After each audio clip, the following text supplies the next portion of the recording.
llama Cátedra Bíblica. Sé que ya conoces bien la historia de la cruz. Un espacio de opinión orientado al análisis serio, crítico y objetivo de las Sagradas Escrituras, a fin de contribuir como herramienta eficaz en la formación y edificación del cuerpo de Cristo. Cátedra Bíblica, con la moderación de la hermana Isabel Palacios y el pastor Henry Contreras, por tu emisora Bendición 92.7 FM. Cátedra Bíblica.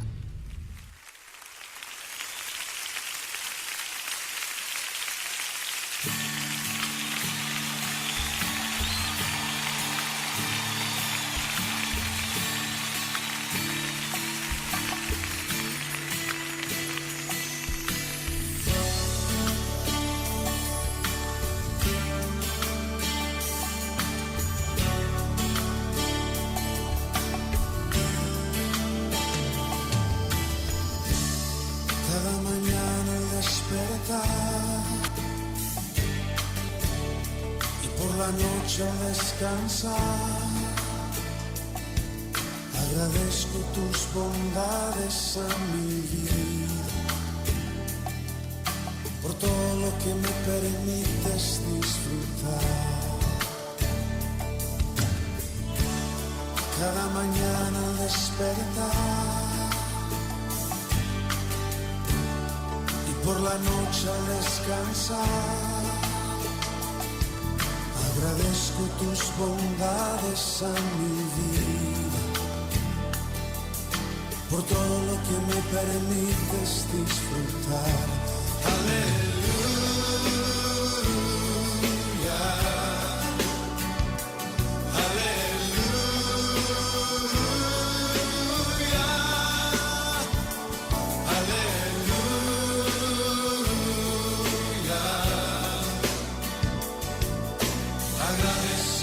estoy por tu bondad, aleluya,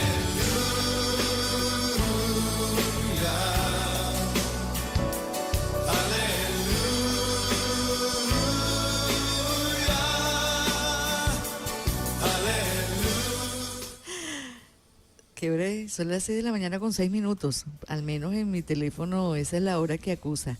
Muy buenos días tengan todos y todas, ustedes están en Cátedra Bíblica por Radio Bendición 92.7 FM. Estaremos acompañándoles en los controles de gerencia, déjame poner en orden mi idea. En los controles y supervisión de programación el señor Diego Bogado, en la gerencia general Oscar Rebolledo y en la dirección general quien tiene el privilegio de hablar para todas y todos ustedes, Mercedes Fuentes, todos nosotros acompañando a nuestro pastor Henry Contreras de la Comunidad Apostólica Efesios 2:20. Usted puede enviar sus mensajes al 0412-636-9658. ¿58 es? 58, sí. O llamarnos a través del 0239-992-5655. Pastor, buenos días. Muy buenos días, hermana Mercedes. Buenos días para los que nos siguen en esta hermosa mañana fresquita. Así que aquí estamos para compartir, como todas las mañanas, con todos los que nos sintonizan a esta hora por 92.7, por supuesto. El día de ayer fue un día intenso, pastor. Maratónico. El programa de anoche estábamos verdaderamente agotados, pero bien contentos, y el Señor premió ese esfuerzo adicional que hicimos, nos premió con una mensajería de texto muy nutrida y con un contenido, llamadas al aire también. Yo no sé, como que Dios dice, mira, es verdad que vale la pena. Siempre vale el esfuerzo a hacer las cosas por Dios, y Él va premiando ese. Claro, por y si no lo premia, sí. No importa. Si no lo premia, igualito seguimos trabajando. Así. Bueno, pastor, ¿con qué nos vamos a desayunar hoy? Bueno, hoy vamos a la carta de Pablo a los Efesios, en el capítulo 1, y vamos a leer 2 versículos, los versos 9 y 10, y vamos a hablar acerca del propósito eterno de Dios. Ese va a ser nuestro tema que queremos compartir, de manera pues que Vamos a compartir allí la escritura. Me perdí, pastor. Usted dijo que íbamos a estar leyendo. Efesios ¿Sí? capítulo 1, Ok. los versículos 9 y 10. Ok, disculpe. Allí va a estar nuestro tema. Allí va a estar el interés de estudiar hoy la palabra de nuestro Dios. Así pues que vamos allí, mi hermana, cuando lo Sí. tenga lo lee. Amén. Dice, dándonos a conocer el misterio de su voluntad, según su beneplácito, el cual se había propuesto en sí mismo, de reunir todas las cosas en Cristo, en la dispensación del cumplimiento de los tiempos, así las que están en los cielos como las que están en la tierra. Amén, muchas gracias, mi hermana. Bueno, ustedes ven que este es el capítulo 1 de la carta de Pablo a los Efesios, y aquí él viene tratando el tema de lo que son las bendiciones espirituales que nosotros obtenemos ya en Cristo Jesús. Y ahora aquí, contemplado en los versos 9 y 10, el apóstol Pablo nos va a hablar acerca de ese propósito eterno de parte de Dios. Dios es un Dios de propósito. Y una vez más, la persona de Jesucristo es una figura clave, no solo clave, sino central en todo esto que nosotros debemos ver, debemos comprender.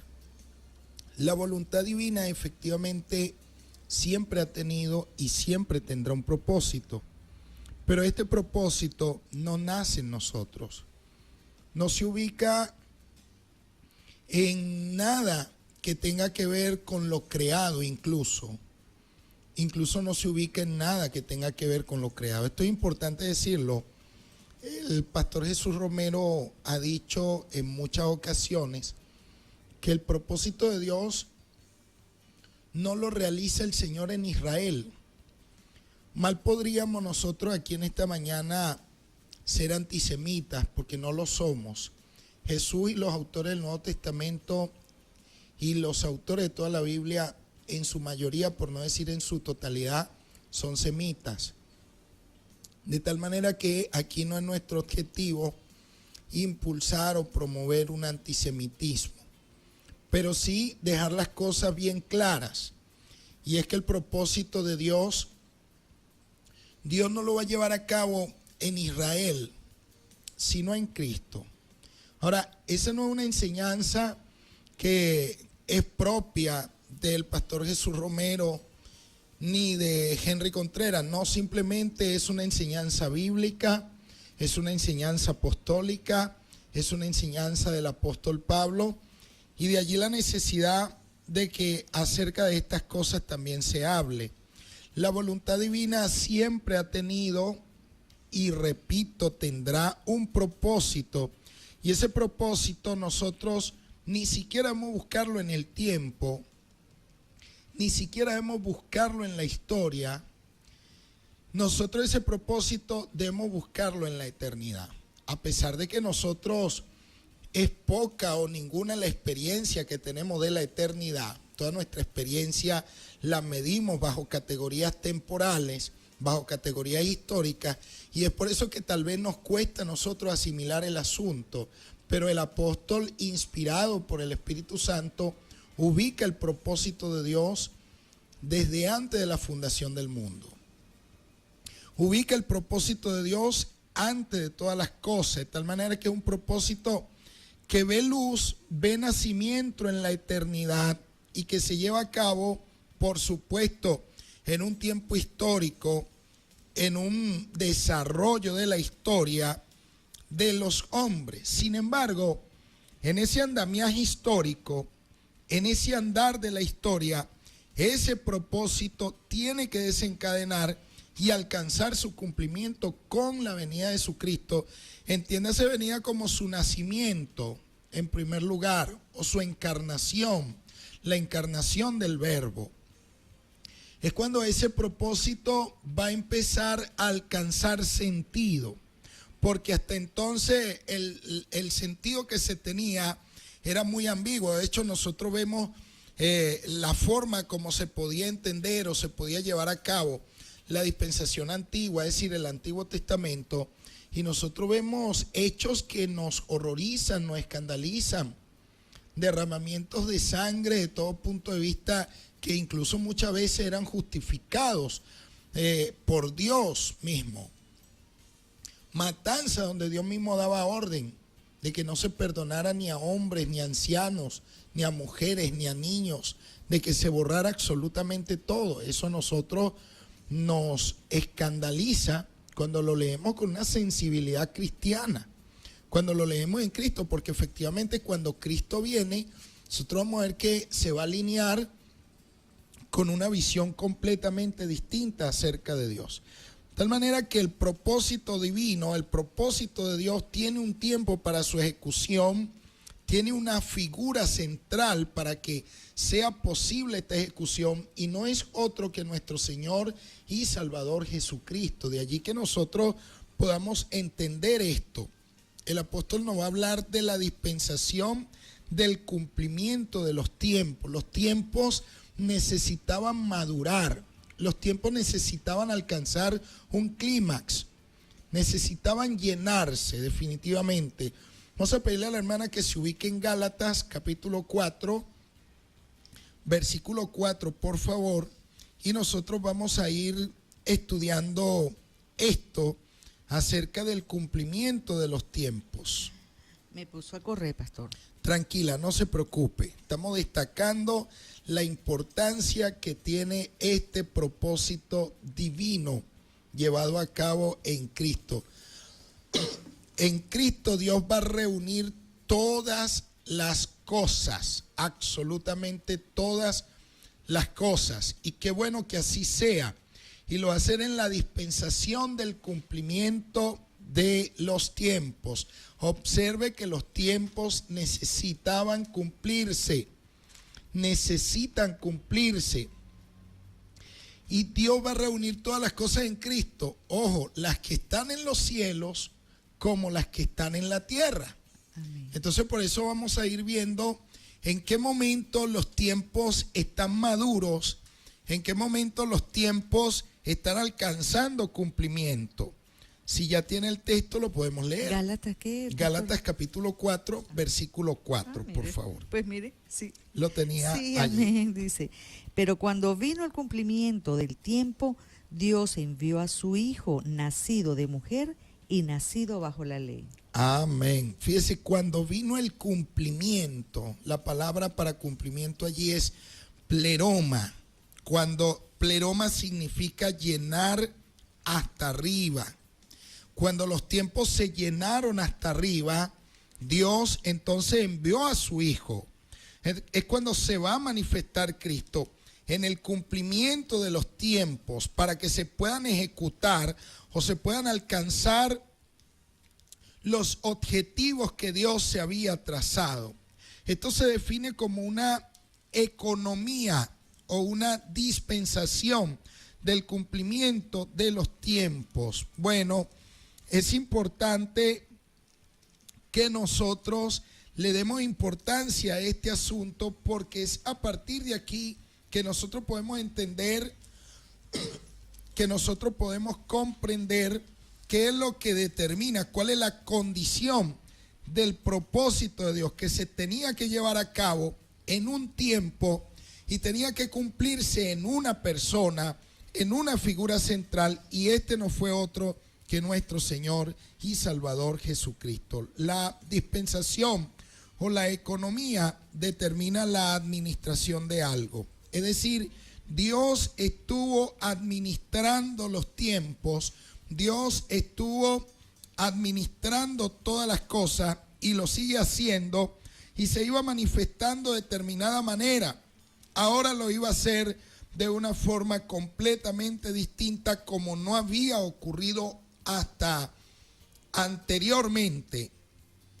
Bueno, así nosotros vamos viendo la determinación divina. Dios fue adoptando medidas, fue llevando la humanidad, y yo le llamo a esto la pedagogía divina, donde Dios va actuando con condescendencia, es decir, donde en función de nuestra poca capacidad, porque anteriormente nosotros, es como que usted tiene un niño y su niño, usted quiere que él aspira que él tenga un comportamiento adulto, pero obviamente cuando tiene 6 meses usted no le puede exigir el comportamiento de un adulto, no le puede exigir ni que lea, ni que escriba, ni que haga gestiones propias de un adulto. Sin embargo, sus aspiraciones son esas.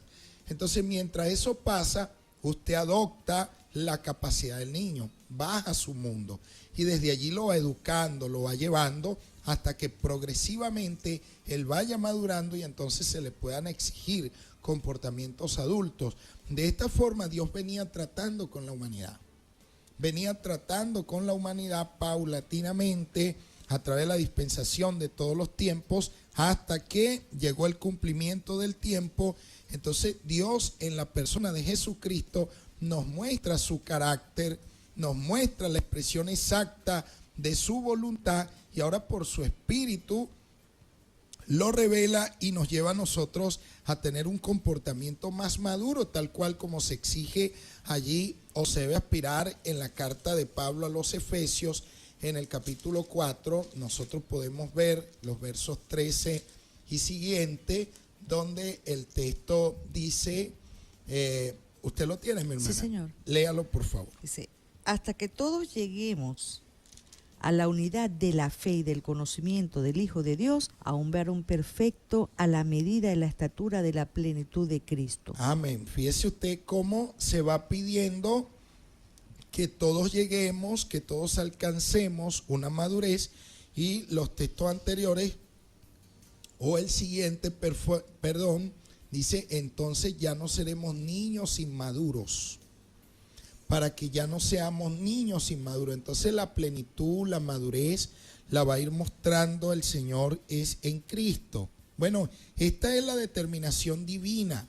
Dios, en Cristo Jesús, llega el cumplimiento del tiempo que Dios había determinado. Quiero interrumpirlo, ¿Cómo no, porque me mi llama hermano? la atención que queda un recetario. Ajá. Claro, porque fíjese, él dice las cosas, ¿no? Dice, cuando lleguemos a, entonces podríamos decir, bueno, usted va a preparar 2 puntos, ¿verdad? Cuando lleguemos a unidad de la fe, ¿verdad? Entonces es como un recetario, y cuando lleguemos a esto, entonces... Esas son las características de madurez. O sea, nadie tiene que estar inventando, ni Exactamente. elucubrando. ¿Será que cuando me salgan 2 narices o cuando me crezca el cabello, no sé? No, te está diciendo cuando eso suceda. Allí están las características. ¿Cuáles son las características propias de esa madurez? Bueno, interesante. Usted siempre tiene esos detalles allí sobre los cuales hay que detenerse. Hay que detenerse y hay que reflexionar seriamente en esos detalles, porque es que definitivamente, hermana Mercedes, y los que nos siguen esta mañana, la Biblia no tiene desperdicio.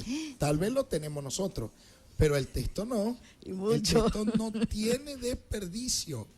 Entonces, bueno, debemos estudiar este propósito divino que se manifiesta en la revelación apostólica.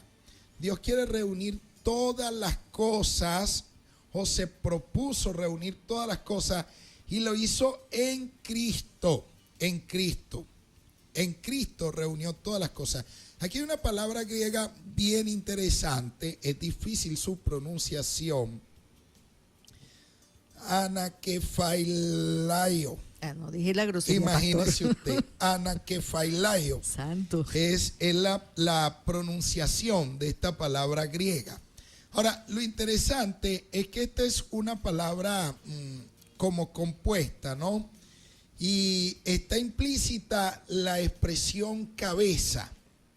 Está implícita la expresión cabeza. Pablo utiliza un verbo bien interesante para expresar la idea de recapitular o de reunir todas las cosas. Dios en Cristo empieza a recapitular el universo, a reunirlo de nuevo.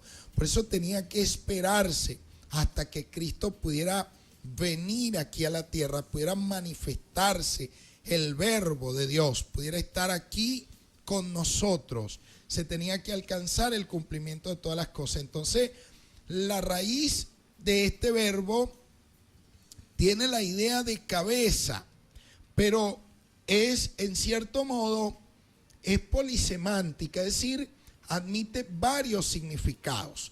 Tiene una riqueza, no solamente está implícita la palabra cabeza, sino que también se presenta el concepto de cumbre, y la misma cabeza lo admite. Lo más alto que tenemos nosotros, obviamente el cabello, pero tiene que ver con la cabeza, ¿no? Entonces tenemos implícita la idea de cabeza en el sentido de mando, jerarquía, y cumbre en el sentido de lo más alto, lo más encumbrado, la parte más alta. E incluso también admite el concepto de la suma más grande de dinero.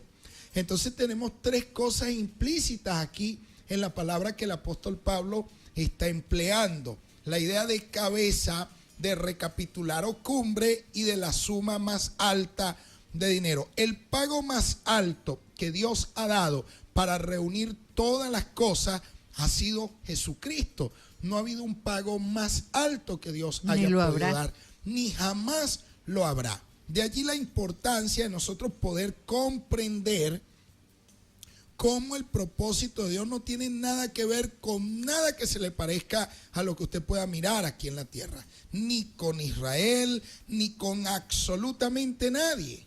El propósito de Dios se va a alcanzar en Cristo, y no es un capricho. Esto, a pesar de que se hizo desde antes de la fundación del mundo, en la figura de Jesucristo esto se debió cumplir como una verdad. Porque fíjese, el Señor no tenía nada más caro para dar que lo que ya dio. No tenía nada más costoso para dar que lo que ya dio. Sí, su tesoro más preciado.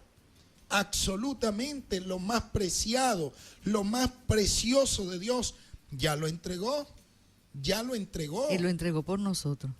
Y lo entregó por amor. Santo.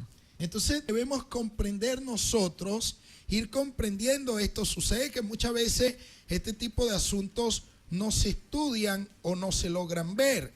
Bueno, Dios nos está entregando la parte más alta, la más costosa. En la carta a los Hebreos, vamos a ver si podemos ver el capítulo 8, versículo 1.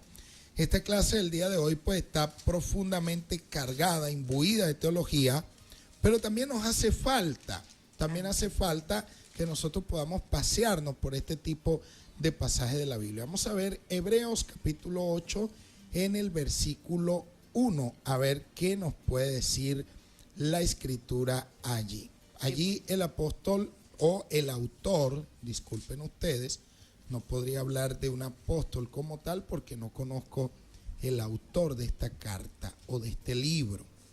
Capítulo 8, verso 1. Amén.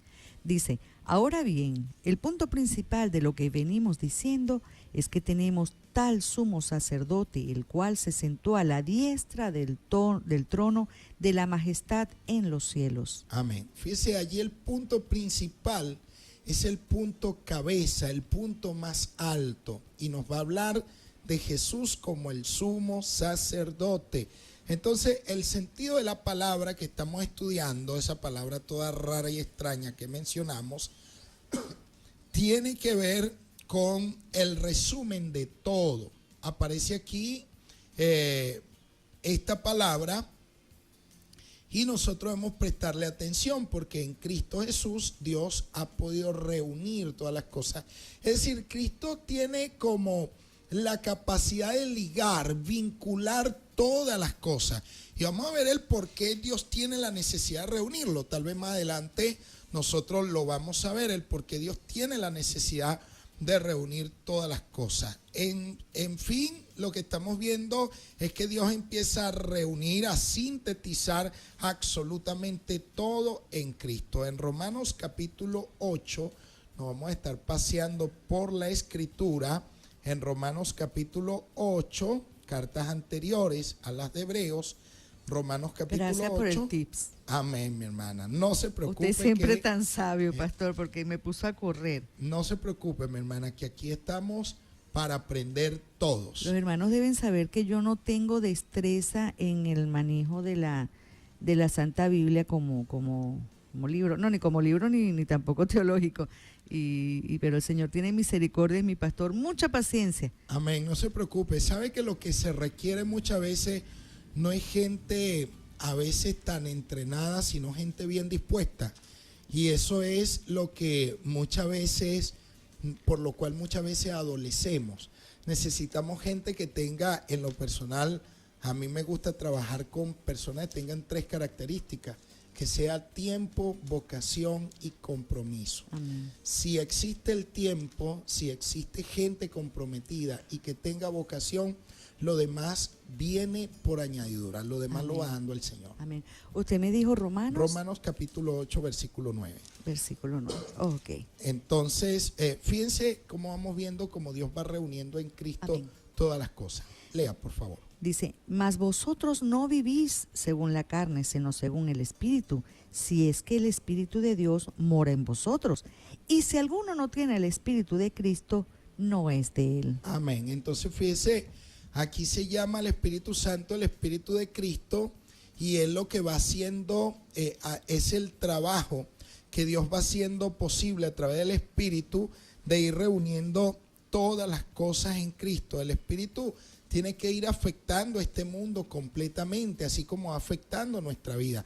En este capítulo 8 del apóstol Pablo van a aparecer 3 gemidos, y los 3 gemidos apuntan hacia el paso y la necesidad de algo nuevo. El gemido de los hijos de Dios, el gemido del Espíritu y el gemido de la creación. Bien interesante este tipo de gemidos que piden el paso de algo nuevo, piden el paso hacia algo completamente nuevo. Y este gemido tiene la idea de un parto. Se está esperando un parto.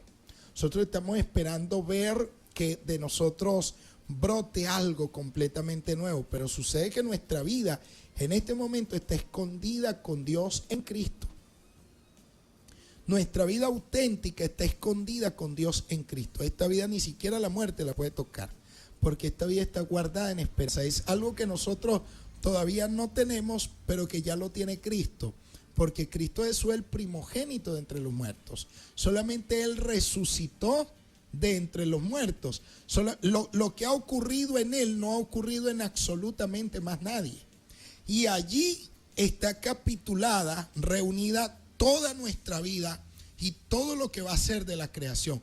De tal manera que con su venida, esa vida de Dios se va a manifestar en nosotros.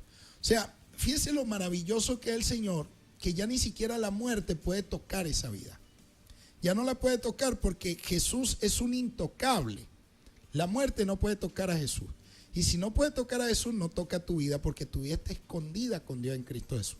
¿Qué le parece a usted ese principio bíblico que nosotros tenemos allí en la palabra? Y muchas veces lo pasamos por alto, pero debe prestársele atención. Yo creo que es impactante. Es impactante. No hay manera de pensar en la eternidad si no es en Cristo. Qué bueno. Oye, hermana, no se lo reveló carne ni sangre, sino Dios mismo, porque usted acaba de tocar un punto clave, porque aquí ha habido controversia con respecto a la inmortalidad del alma, y nosotros hemos dicho que el ser humano muere completamente. Gracias a Dios. Gracias a Dios, para que Dios lo pueda resucitar. Amén. Porque es que, y la forma, la clave la tiene Dios en Cristo. No la puede tener en ti mismo, ni la puede tener en Adán. Entonces han surgido ideas trasnochadas donde se nos ha vendido una supuesta inmortalidad del alma, que no es otra cosa que una idea platónica. Mire, Platón ve la muerte como una amiga, pero Dios la ve como una enemiga a destruir. Y vencida por Cristo. Y vencida por Cristo. El Señor dice que el último de todos los enemigos que será destruido será la muerte, pero Platón ve la muerte como una amiga. ¿Por qué la ve como una amiga? Porque para él el alma ni nace ni tampoco muere. Si el alma no nace ni tampoco muere, y lo único que nace es el cuerpo debe morir. Y mientras el cuerpo está vivo, el cuerpo es la cárcel del alma. Y solamente cuando el cuerpo muere, entonces el alma alcanza su libertad. De esa forma ella entra en la esfera de su inmortalidad y de su eternidad, de tal manera que llegan e incluso anhelar la muerte. Hay que estudiar el discurso de Sócrates, donde Sócrates se burla incluso de la muerte. Él pensaba que se burlaba de la muerte. Él no conocía lo horrible, lo horrendo, lo estrepitosa que es la muerte. Murió engañado. Lo cual significa que los amores platónicos, olvídese de eso. Bueno, imagínese. Claro, hasta pastor, esa porque expresión. imagínese, si lo sacamos por apología, Sí, apología, entonces ese concepto de amor platónico es tanto como decir amor a la muerte. Sí, definitivamente. Entonces, es aquí donde debemos pararnos nosotros y pensar seriamente. Pensar seriamente que no tenemos que volvernos locos, estar buscando inmortalidad en el ser humano, estar buscando inmortalidad en alguien a quien el Señor le dijo: de todo árbol del huerto podrás comer, pero del árbol de la ciencia del bien y el mal no comerás de él, porque el día que comas morirás. ¿Cómo se puede amenazar de muerte a alguien que es inmortal? Sencillamente eso es inconcebible. Pero es que la gente no tiene que estarse enrollando con eso, porque para qué la gente está preocupada por la inmortalidad y tal y qué sé yo, si ya nosotros la tenemos en Cristo Jesús. Sucede que muchas veces no se entiende, hermana. Y se anda buscando la inmortalidad en algo nuestro, se anda buscando la vida dentro de nosotros, sin entender este principio que estamos mostrando, de que nuestra vida está escondida con Dios en Cristo. Y si alguien se para a reflexionar, Cristo es el único que ha resucitado entre los muertos, por lo tanto Él tiene la clave de vivir eternamente y para siempre. Más nadie tiene esa fórmula desde el punto de vista de la experiencia, porque Dios nunca ha muerto, a Dios no se le puede aplicar la resurrección, pero a la persona de Jesucristo sí, es propia, es única, es inédita, es exclusiva de Él la resurrección. Por lo tanto, en Él se van a ir recapitulando todas las cosas como nosotros estamos presentando en esta mañana. Y nuestra vida, Satanás no la toca la muerte, no la puede tocar absolutamente nada, porque está escondida con alguien que ya no conoce la palabra muerte, ya no aplica la palabra muerte para él. Lo que pasa es que nosotros en la estrechez tal de propia del ser humano concebimos eso que usted está diciendo, de que Satanás ni la muerte puede tocar nuestras vidas, porque estamos pensando en la vida terrenal, en que me pellizco y me duele. Exactamente. En lo tangible, y entiendo que es mucho más allá. Por supuesto que sí, porque la naturaleza adámica, Satanás siempre va a tener poder sobre ella. Bueno, no se lo dimos pues. Así es. Siempre va a tener poder sobre ella, pero sobre lo que no va a tener poder ni autoridad va a ser sobre este tema que nosotros estamos hablando, esta redención de Dios en Cristo, esta recapitulación de Dios en Cristo. Es tan tremendo, pero tan tremendo que a Dios no le sorprende la caída, porque Él ya había reunido todas las cosas en Cristo. Todavía no había acontecido, no se habían desarrollado esos escenarios en el tiempo, en la historia, y ya Dios había previsto los medios para salir de los aprietos en los cuales se pudiera meter el ser humano. Ahora, el problema es que a veces nos metemos nosotros como predicadores en aprietos, en temas que no comprendemos, porque no estudiamos, porque no investigamos, y entonces estamos tirando permanentemente a la feligresía o a la iglesia por un barranco. Hay que prestarle atención al significado de las palabras, el elemento etimológico, hay que hacerle un seguimiento para no terminar nosotros en aventuras. Tomamos materiales de la Biblia y los interpretamos al capricho de quien está leyendo el texto. A su real saber y entender. Exacto, al Se capricho entendió mal, de sus ideas. enseñó mal. Eso es correcto.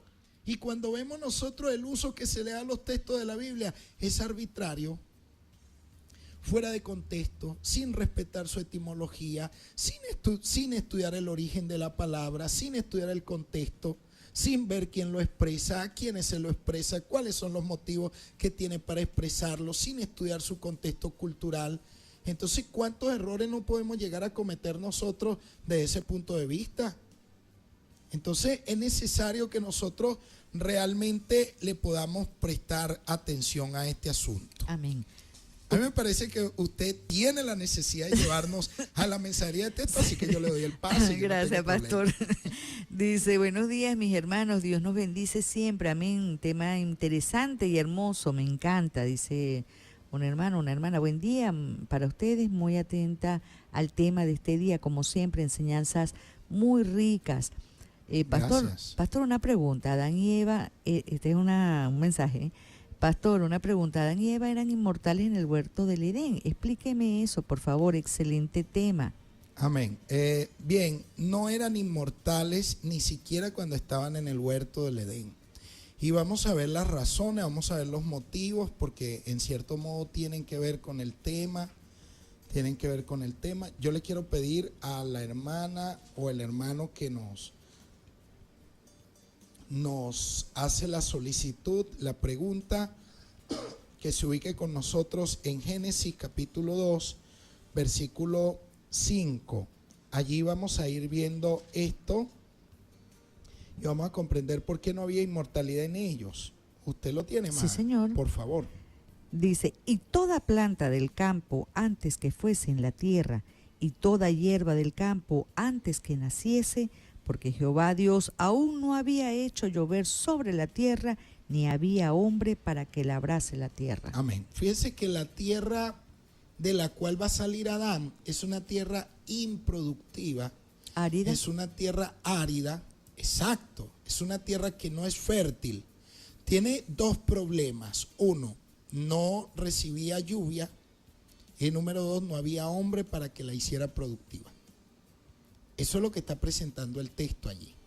Ahora, de esa tierra árida, inhóspita, salvaje, incluso cuando nosotros hacemos un análisis etiológico, es decir, cuando retrocedemos, nos remontamos al texto desde el punto de vista del folclore, de las tradiciones orales, que sobre todo estos textos de la Biblia, para poder acceder a la comprensión auténtica, real de ellos, hay que remontarse al punto de vista de lo que son las tradiciones orales. Sí, señor. Sí, señor. Porque es propio de las comunidades primitivas, de las comunidades primeras. Pero es que en esas épocas y después en la historia mucho más acá, eran pocas las personas que sabían leer y escribir. Eso es correcto. Entonces, el vehículo, el canal para enseñar era absolutamente el canal oral, el método oral. Entonces, cuando nos remontamos hasta allá, nos van a decir que esa región de Mesopotamia,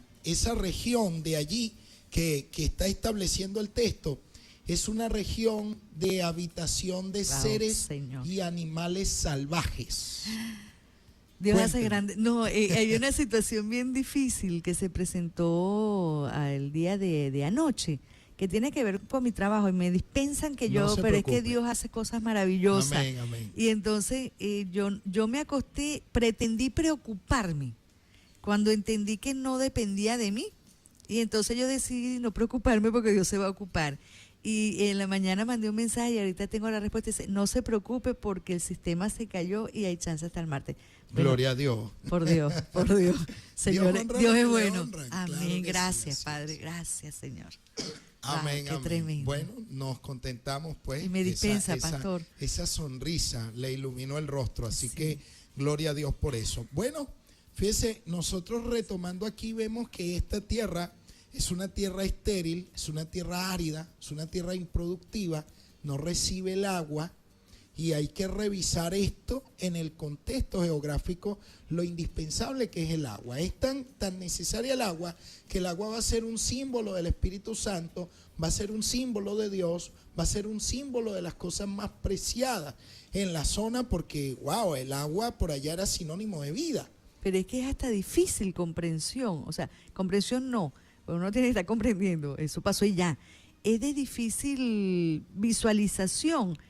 Una tierra donde, o sea, no llueve, Así es. sino que, porque yo estoy leyendo más abajo, pastor, Ah, que qué sé que es bueno. un vapor oiga, no está fácil, y Por que supuesto en que no. esas condiciones absolutamente adversas para nuestros miserables ojos, Dios hizo esas maravillas. Así es. ¿Mm? Eso es correcto. Donde nosotros no somos capaces de dar un paso, el Señor crea la tierra. Definitivamente. Entonces usted va a ver que cuando revisamos los orígenes de lo que va a ser llamado hombre, que por cierto hay que prestarle atención al asunto. Si Dios está sacando al hombre de una tierra estéril, improductiva, Mal podríamos atribuirle nosotros inmortalidad a esto. Y no lo hay. En el verso 7 dice que luego Jehová Dios formó al hombre del polvo de la tierra. De esa tierra improductiva, estéril, de ese suelo árido. De hecho, la palabra Adán viene del hebreo Adamá, es decir, el que viene de la tierra, del suelo rojo, de ese suelo árido, de ese suelo poco productivo. El verso 8 que dice: Y Jehová Dios plantó un huerto en Edén, al oriente, y puso allí al hombre que había formado. Fíjense que Dios plantó un huerto en Edén, en el oriente. El árbol de la vida se encuentra en el Edén, no se encuentra en Adán. ¿Qué va a hacer Dios? Dios va a proveer los medios necesarios para que él viva. Pero también es verdad que esos medios necesarios para la vida los va a recibir él por gracia, por las acciones que está tomando Dios. Dios toma la acción de sacarlo del suelo. Dios toma la acción de soplar, darle de su aliento de vida. Pero en el Edén, observe que el hombre no es del Edén. Él es de afuera. Lo hace en otro sitio, pues, como decir. Exactamente. Dios le deja bien claro que no es de ahí. Y que el hecho de él estar ahí es por su acción soberana, es por su gracia, es por su ternura, por su amor, por los cuidados que él está dispensando. Mire que la tierra no está apta para la vida, no está apta para que Adán viva, y es necesario que lo introduzca en un ambiente que Dios ha hecho necesario para la vida. Pero no solamente para la vida, sino también para educarlo, porque Dios quiere educar al hombre. El hombre es un salvaje que viene de afuera. Pero es que estamos en presencia de un Dios que está haciendo las cosas favorables para el hombre. Completamente, pero nosotros actuamos como malandros, como delincuentes. Sí, sí. Entramos al huerto a robar. Sí. Entramos al huerto a hacer algo que Dios no quería que se hiciera. Actuamos como lo que somos, como veníamos de afuera, y actuamos como pillos, con actos de pillaje, de vandalismo. Eso fue lo que hicimos nosotros adentro. Desobedecer al Dios que nos mostró su amor, que nos dio su soplo, su aliento de vida, pero que está amenazando, no amenazando, sino advirtiendo. Esta advertencia es una medida de amor, donde el Señor le dice: de todo árbol del huerto puedes comer, incluido el de la vida. Pero el que no puedes comer es del árbol de la ciencia del bien y del mal, porque el día que comas de él, ciertamente morirás. Si se le está diciendo que va a morir, obviamente es porque era mortal. Claro, no porque era invulnerable. inmortal. Exactamente. Entonces, ¿cuáles son los elementos de peso para saber que no hay inmortalidad en el ser humano y la puede tener, pero no la tiene? Bueno, los elementos de peso es que no es del huerto, en el huerto donde está el árbol de la vida, él es de afuera, Dios le advierte de no desobedecer, porque si desobedece va a morir. Entonces todos esos elementos de peso nos permiten a nosotros descubrir esto. Vamos con los mensajes. Sí. A leer. Dice: hermana Mercedes, quiero agradecer a Dios en el nombre de Jesús por habernos colocado un pastor que enseña la verdad de la Biblia sin tacha, gracias a su capacidad en Cristo Jesús. Dios los bendiga por siempre. Es el hermano Carlos. Amén, gracias, amado. Me va a tener paciencia, pues tenemos Sí, no varios se mensajes preocupe. ya. Sí, dice: hola, buenos días, hermano, soy Jennifer, vivo en La Culta, hermano. Yo tengo mi familia, pero tengo una separación que no sé qué hacer, siento mucho miedo de mi casa. Parezco un alma en pena. Bueno, Jennifer, Dios te bendiga. Jennifer, ven este domingo a la iglesia. Vente con Giovanna a la iglesia. Ya nosotros hemos hablado en las ocasiones en las que hemos podido conversar. A ti lo que te hace falta es buscar de Dios. Vente a la iglesia este domingo y tú estarás viendo cómo las cosas van a cambiar. Esto es una joven que tiene fe en el Señor, pero le ha costado caminar bajo esa fe. Así pues, Mire, que véngase. sacúdase esa incertidumbre, ¿oyó? Así es. Es su así decisión. Así es. Es más responsabilidad de ella Sí, que señor. incluso de los temores que pueden estarle asaltando en este momento. Son espacios que ella ha cedido y los va a recuperar en la medida que ella retome su camino de fe. Hay otro mensaje, no lo entiendo mucho, voy a tratar de dar lectura lo mejor posible. Amén. Y me voy a cansar con mi esposo, pero tengo miedo alta de eso, siento rechazo de mí y ahí quedó. Explique, segunda de Pedro, del 13 al 14, ¿cómo es eso de abandonar el cuerpo? Creo que estaba diciendo que había algo dentro de su cuerpo. Es Henry. Segunda de Pedro 3:14. 13, 14. 13:14. Ya otro mensaje dice, Dios le bendiga. Bien, ciertamente, al principio no había lluvia, se había un vapor que subía y regaba la tierra. Así mismo, eso me llamó mucho la atención. Amén, amén. Buenos días, amado. Yo quería preguntarle, ¿por qué Pablo habla en su segunda carta, ¿por qué Pablo habla en su segunda carta, capítulo 1, 13, 14? Él dice que debe abandonar el cuerpo. Él habla allí como si hubiera algo dentro del que tiene que dejar el cuerpo. Creo que tiene que ver con el tema. Si puede, lo lee, porfa. Gracias. Han habido dos textos que me han pedido que lea. Pedro y... Sí, pero no recuerdo la cita exacta de segunda de Pedro, porque me estaba ubicando. Sí, escuché que el capítulo 3, vamos a volver a leer el texto, Sí. el mensaje, para podernos ubicar allí. Y Según- si tiene que ver con el tema, lo voy a comentar. Si no, Lo que no pasa es voy que a nos dan hacer. los versículos, pero no el capítulo. Dice, explique segunda de Pedro del 13 al 14. ¿Pero de bueno, cuál? que nos den el capítulo. Correcto. Y el otro que Y nos la den- otra es Pablo, Ujú. dice segunda carta, capítulo 1, del 13 al 14. Esa está Pero, esa- ok, pero ¿qué libro de Pablo? Porque la Pablo- segunda carta dice. Sí, pero ¿Pero tiene cuál que libro? decirme cuál libro, Sí. si es Primera Corintios, Segunda Corintios, probablemente sea Segunda a Corintios, pero que sea más específico, Sí, por no favor. vamos a especular porque, Porque- ahí el tema tiene mucho tela que cortar. Claro Y yo que no sí. sé ustedes, pero yo me siento muy ansiosa de conocer Amén, más amén, verdades. Amén. Entonces, si son más específicos, podemos tomar los temas, pero si no, y agradecemos que nos escriban su inquietud de estudiar con nosotros, pero por favor un poco más claros, les agradecemos. Bueno, entonces, observe que contrario a lo que se pueda pensar, a Platón hay que barrerlo definitivamente de las iglesias, porque no podemos pretender nosotros buscar o encontrar inmortalidad en nosotros mismos. Miren, el único camino que Dios abrió para la inmortalidad fue la resurrección, porque en Cristo es donde Dios puede recapitular todas las cosas. Les repito, mientras Platón ve la muerte como una amiga, Dios la ve como una enemiga. La doctrina de la inmortalidad del alma ubica la salvación en el hombre,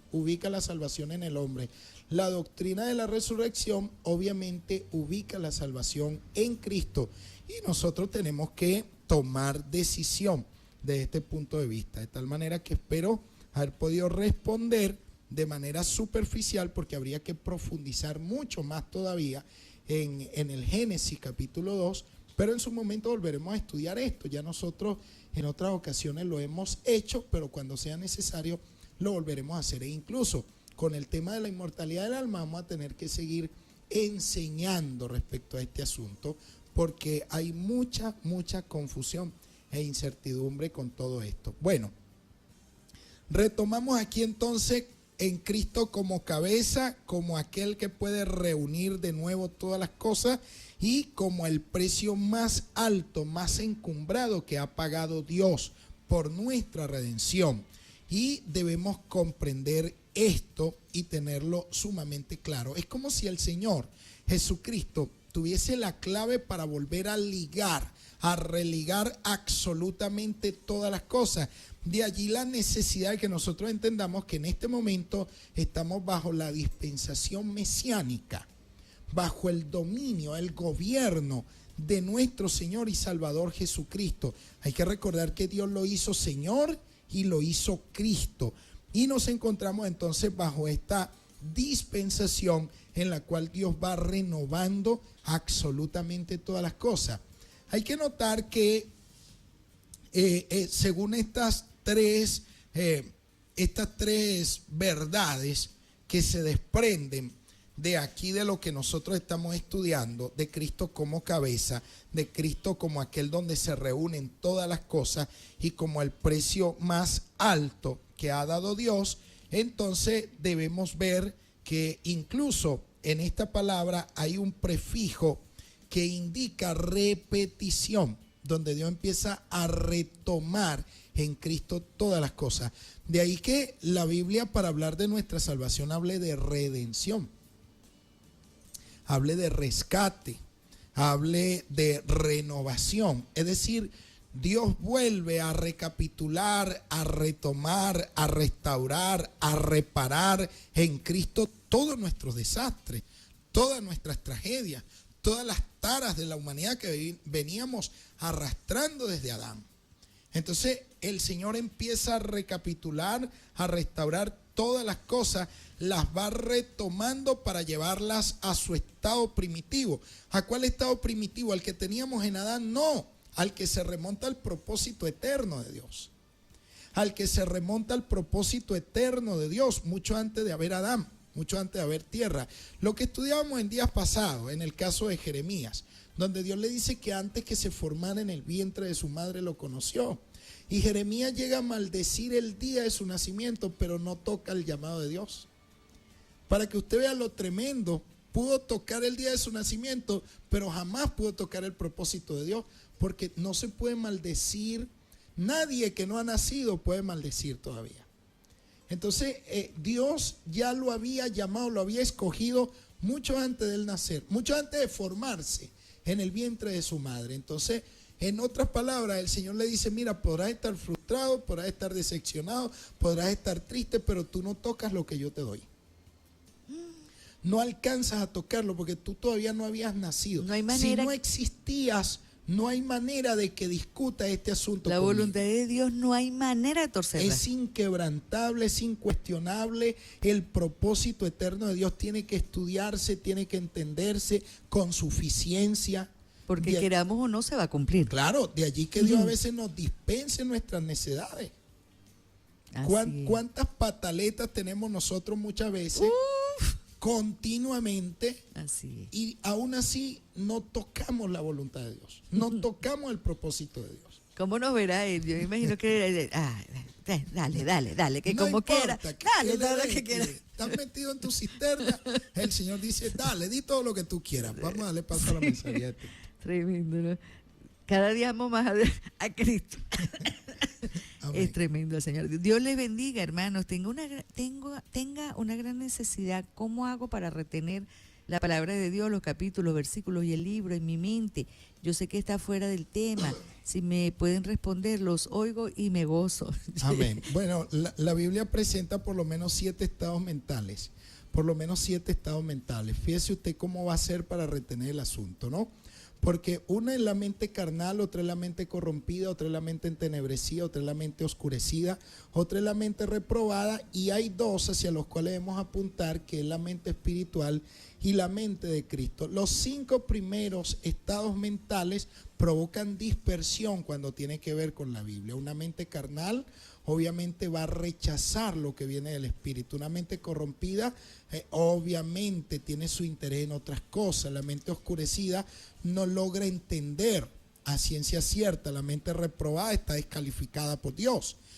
La mente cauterizada, bueno, es una mente esclavizada, pero la mente espiritual está abierta a lo que viene de Dios, y la mente de Cristo es la mente que nos permite a nosotros podernos centrar en lo que es del Señor. Entonces, en tal sentido, a veces tenemos que luchar no tanto para recibir, sino para desalojar de nuestra cabeza tantos estados mentales que son negativos. Amén. Nos preocupamos mucho, comprendemos poco. Además, dicen los psicólogos y los neurólogos que nuestro cerebro, yo me vengo enterando de este tipo de cosas después de que tenemos el hemisferio derecho, el hemisferio izquierdo. Uno sirve para una cosa, sí, otro para otra cosa. El sistema rectil, el límbico, el neocortés y todo este tipo de cosas, ¿no?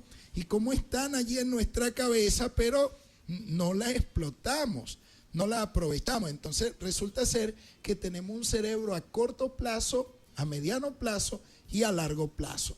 En lo que está a largo plazo, lo que entra allí no se olvida. Allí entra su nombre, el nombre de sus parientes, dónde usted vive, cómo se llama, etcétera, etcétera, etcétera. Las cosas más valiosas para usted, usted las archiva en su memoria a largo plazo. Bueno, si no valoramos la palabra de Dios muchas veces, entonces ¿cómo nosotros podemos asimilarla? Ahora, yo no estoy diciendo que quien nos escribe no la valore. Si nos está escribiendo, nos está pidiendo una clave para eso, es porque la valora, pero hay que empezar a desaprender, a despejar la mente para entonces empezarnos a llenar de lo que viene de Dios. Yo me siento muy identificada con la persona que envió el mensaje porque, pero mire, Dios lo va a hacer, ¿oyó? Amén, Si usted claro que desea sí. que lo haga, Él lo va a hacer. Claro que sí. Sí. Y dice un mensaje, no es Pablo, es Pedro, perdón, en su segunda carta, capítulo 1, versos 13 y 14. Ok, si son bastante claros desde Sí, allá, nos ayudan. claro, segunda de Pedro, ¿qué? Capítulo Uno. 1, 13 y 14, los versículos. Ok, vamos Leo a leer. rápidamente este otro mensaje, Sí, pastor. sí, cómo Dice, no. buen día, pastor. El libro es segunda de Pedro, capítulo 17, 13, 14. Este es otro mensaje. Capítulo 17, no, que me vuelva a escribir entonces. Ajá. Pues tengo por justo, en tanto que estoy en este cuerpo, el despertaros con amonestación. Este es otro mensaje distinto. ¿Oyó? Ajá. ¿Nos está haciendo señas? Caramba, pastor. Gloria a Dios.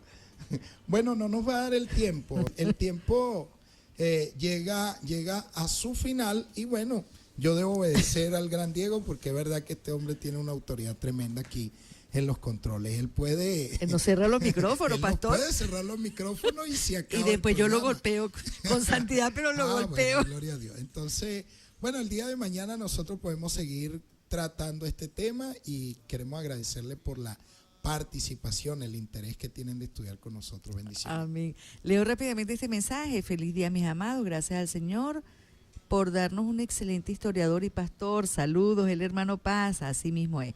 Bueno, llegamos al final del programa, no porque nosotros quisiéramos, sino porque Dios así lo dispuso. Estuvimos acompañándoles en los controles y en la supervisión de la programación, el señor Diego Bogado, en la gerencia general Oscar Rebolledo, en la dirección general, quien ha tenido el privilegio de hablar para todas y todos ustedes. Mercedes Fuentes, todos acompañando a nuestro pastor Henry Contreras de la Comunidad Apostólica Efesios 2:20. Yo les invito a seguir en sintonía de Radio Bendición 92.7 FM y Cátedra Bíblica el día de mañana a las 6 de la mañana. Dios les bendiga a todos. Chao.